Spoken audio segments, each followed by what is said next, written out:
कढी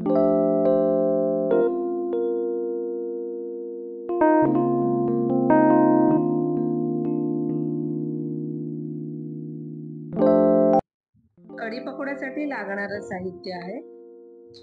ही मी मूग डाळ घेतलेली आहे. ही जवळ मी एक 7 ते 8 तास भिजत ठेवलेली. छान अशी व्यवस्थित भिजलेली आहे. जर तुम्हाला अगदीच अर्जंटमध्ये करायची असेल तर त्यात गरम पाणी घातलं तरी चालणार आहे. एक 2 तासात छान भिजते ती. ही बघा, ही मी एक 7-8 तास भिजवली, त्यामुळे व्यवस्थित छान झालेली आहे फुलून. ही मी आलं लसूण पेस्ट घेतलेली आहे 2 चमचे.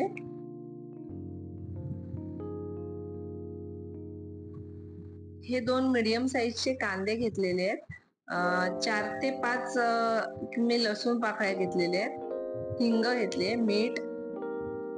हे जे मसाले आहेत हे सगळे मी पकोडे बनवण्यासाठी घेतलेले आहेत. हळद, लाल तिखट, जिरा, धणा पावडर आणि जिरा पावडर.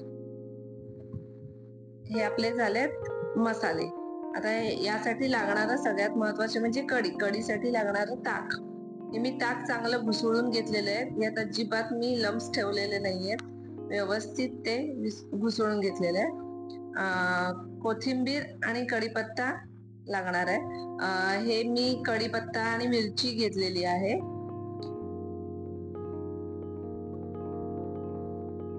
त्याचबरोबर आता आपल्याला लागणार आहे कोथिंबीर. हे सगळं आपल्याला पकोडा आणि कढीसाठी लागणार आहे. ही मी कोथिंबीर निवडून घेते व्यवस्थित आणि धुवून घेते स्वच्छ. हे मी आता ताकामध्ये 2 चमचे बेसन घातलेले आहे. हे बेसन आहे मी डायरेक्ट फोडणीत घालत नाही, कारण बऱ्यापैकी लम्स राहतात. त्यामुळे मी आधी ते ताकात व्यवस्थित आधीच घालून घेते.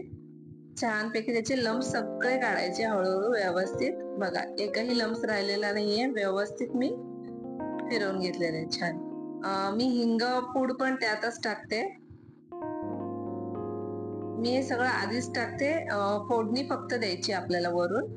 हे बघा, मीठ. म्हणजे सगळं व्यवस्थित मुरतं छान आणि कढी खूप सुंदर होते. तुम्ही अशा पद्धतीने नक्कीच करून पहा, खूप छान लागते. मी व्यवस्थित ढवळून घेतलंय. यात मी एक 2 चमचे मी साखर घालणार आहे. अर्थात काही लोकांना साखर नाही आवडत गोड कढी, पण मला थोडी आवडते गुजराती स्टाईलची कढी.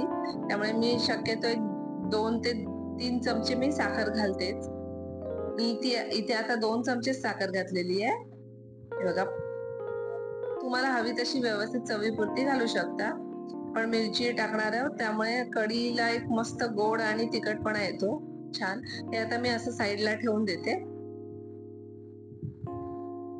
तर आपल्याला पकोड्याची तयारी करायची आहे. मी कांदा चिरून घेते. एकदम बारीक कांदा चिरून घ्यायचा आहे व्यवस्थित.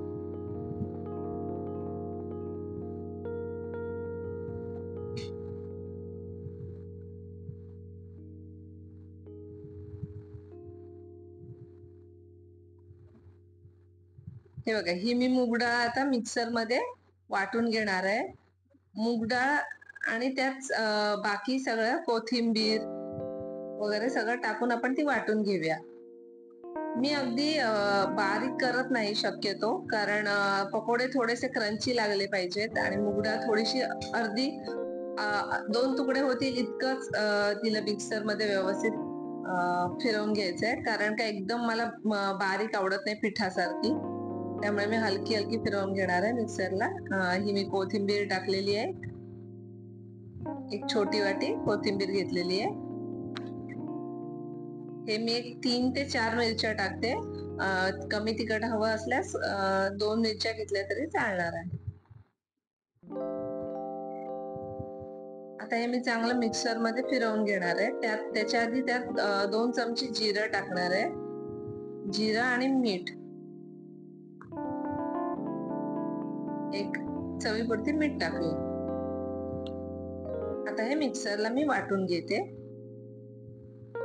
यात अजिबात पाणी टाकायचं नाहीये. असंच मिक्सरला जाडसर वाटून घ्यायचंय.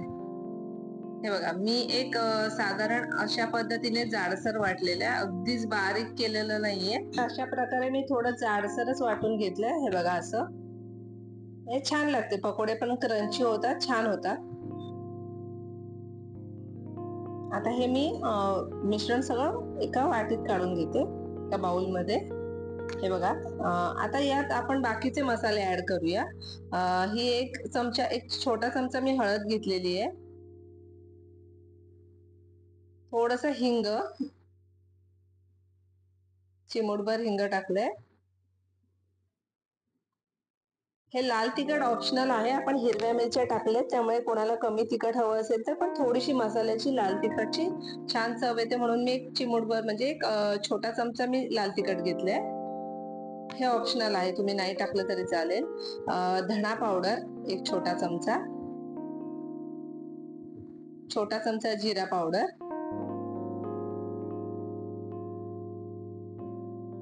आणि ही आलं लसूणची आपण 2 चमचे पेस्ट घेतलेली आहे.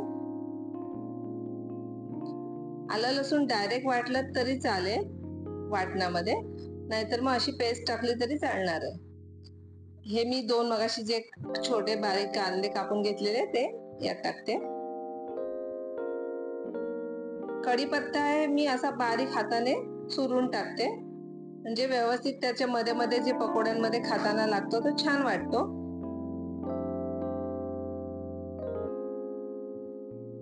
असा बारीक तोडून घेतलेला. आता हे सर्व मिश्रण मी एकत्र करते.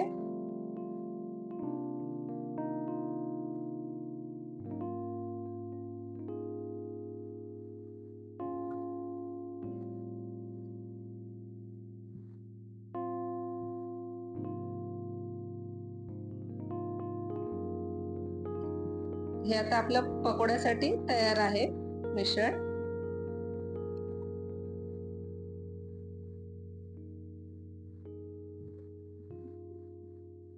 आता आपण कढीची तयारी करूया.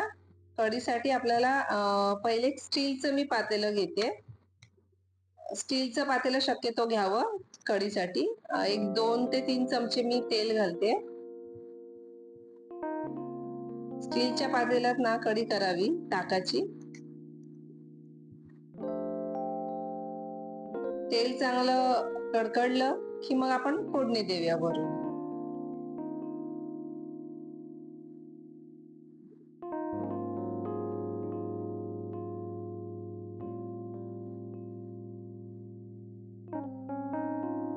तेल चांगलं गरम झालेलं आहे.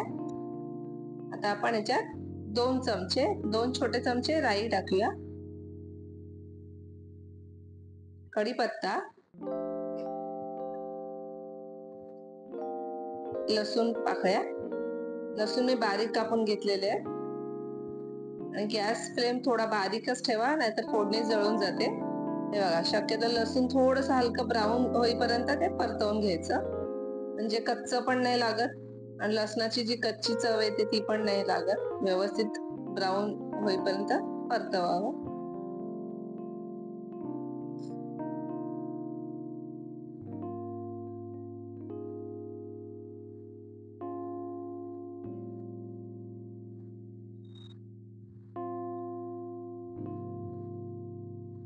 व्यवस्थित आता परतलेला आहे. लसूणही थोडस ब्राउनिश, हलका हलका ब्राऊन कलर झालाय. आता मी याच्यात आपण जे ताक केलेलं ताक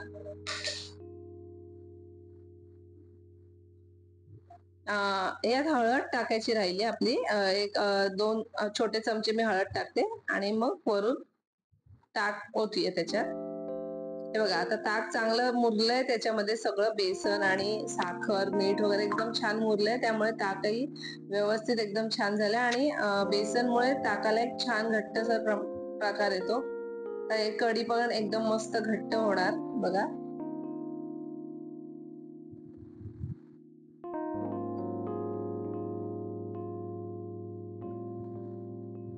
दाटसर प्रकार येणार. यात मी थोडं पाणी टाकते, एकदम मला खूपच घट्ट वाटली त्यामुळे थोडं हलकं पाणी टाकावं. थंड पाणी घेतलं तरी काहीच हरकत नाही, पण कढी शक्यतो सतत ढवळत राहायची, नाहीतर मग कढी फुटते. ही बघा अशी जाड मस्त घट्ट कढी झालेली आपली. कलरही छान पिवळा आलेला आहे मस्त.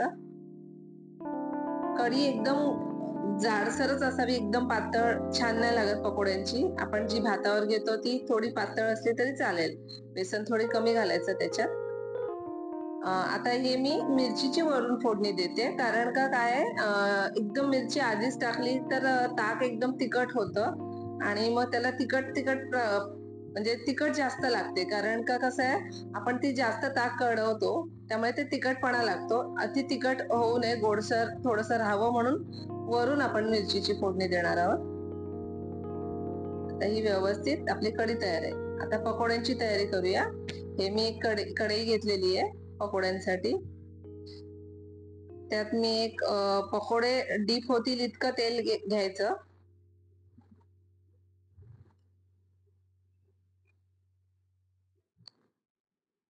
तेल चांगलं गरम एकदम कडकडीत होऊ द्यावं. कारण का थंड तेलामध्ये पकोडे सोडू नका प्लीज. कारण काय थंड तेलात टाकल्यानंतर काय होतं, ते पकोडे मऊ एकदम राहतात, क्रंची राहत नाही आणि शिजतही नाही व्यवस्थित. हे बघा आता तेल चांगलं एकदम उकळलेलं आहे, त्यामुळे त्यात मी पकोडे टाकते. असे चमच्याने टाकायचे, मस्त व्यवस्थित पडतात. हातही आपला खराब नाही होत, छान व्यवस्थित. आणि एकदम डायरेक्ट आपण त्याच्यात डाव फिरवणार नाहीये झारा, कारण का एकदम मग नाहीतर पकोडे तुटतील एकमेकाला चिटकून. त्यामुळे हलकं हलकं मी फिरवणार आहे. हे बघा तेल चांगलं गरम होतं, त्यामुळे व्यवस्थित परतते.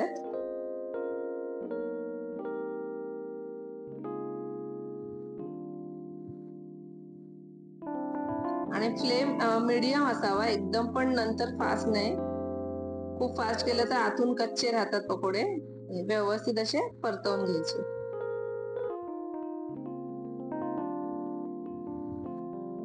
आता हे आपले पकोडे झालेले आहेत, मी काढून घेते. पकोडे रेडी आहेत. याला तुम्ही हवा तसा शेप देऊ शकता, गोलही करू शकता हाताने, पण असे मी चमच्याने डायरेक्ट टाकले. आता ही आपली कढी जी आहे ती आपण घेऊया सर्विंग बाउल मध्ये.